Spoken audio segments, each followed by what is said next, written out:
Hello friends, কেমন আছেন সবাই? আশা করি সকলে খুব ভালো আছেন।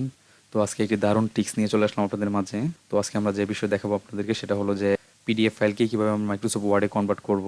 তো পিডিএফ ফাইল বলতে আমরা যে এরকম একটা ফাইল বুঝি যেখানে সাপোজ ধরেন যদি কোনো ফাইল বা ডকুমেন্ট থাকে যেগুলো দিয়ে কোনো কাজ করা যায় না বা এখানে কোনো কিছু লেখা যাবে না বা টাইপ করা যাবে না, এরকম টেবিল যে কোনো কিছু নেই না কেন এর মধ্যে এখানে টাইপ করা যাবে না বা কোনো কিছু লেখা যাবে না।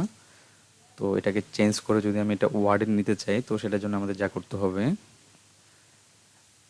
এই যে এটা আমরা সেটার জন্য আমরা নতুন একটা মাইক্রোসফট ওয়ার্ড ওপেন করে দিব।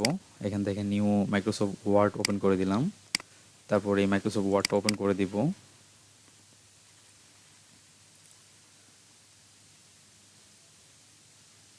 তারপর এখান থেকে আপনারা দেখতে পাচ্ছেন যে যদি আমি এই ফাইলটা আমি এখান থেকে কপি করি, যে সিলেক্ট অল অল দিয়ে যদি কপি করি,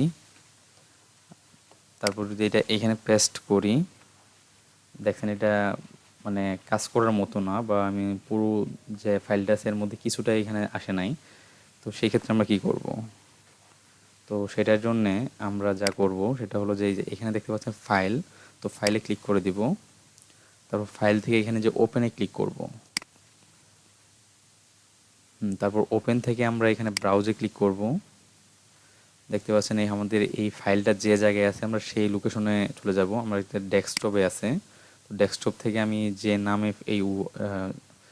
নামে এই পিডিএফ ফাইলটা আছে তো সেই পিডিএফ ফাইলটা এখানে ওপেন করে দিব।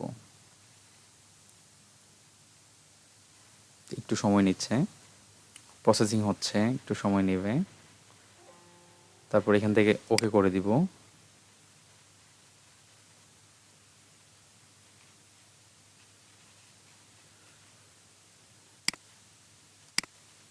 তো ফ্রেন্ডস,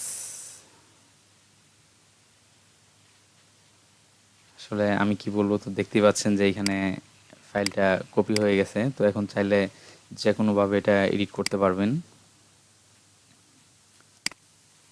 যে কোনো প্রকারে এটাকে এডিট করা যাবে,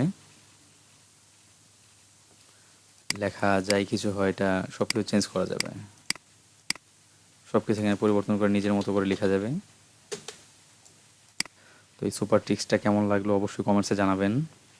আর যদি আপনি আমার চ্যানেলে এখনও সাবস্ক্রাইব করে না থাকেন তো এখনই নিচে থাকা সাবস্ক্রাইব বাটনে ক্লিক করে দিবেন এবং পাশে থাকা বেল আইকনটাকে বাজিয়ে দিন যাতে এরকম আরও সুপার টিপস খুব তাড়াতাড়ি পেতে পারেন।